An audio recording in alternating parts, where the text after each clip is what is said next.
We saw at some point that workers were protesting in the state. They did not like the fact that you were paying them their salaries in percentages.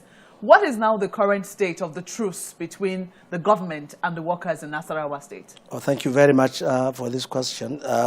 It's been an issue that has been so badly misunderstood because I know a lot of people were just speculating the issues.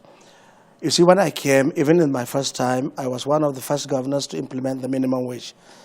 Even with the problem of paucity of funds accruing from the Federation account. I'm sure you are aware that Nasarawa State is one of the two states that received the lowest allocation.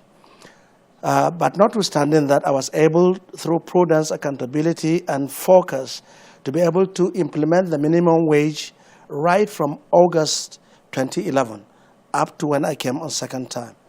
Now, by the time I came, what brought about the situation was there had been states that were not being able to pay salaries, and I felt that I have already made my mark in terms of support for the workers, and it would be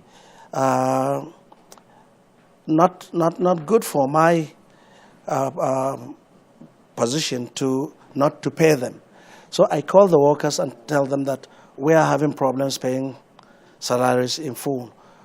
What about tinkering with the quantum of amount that goes to every worker?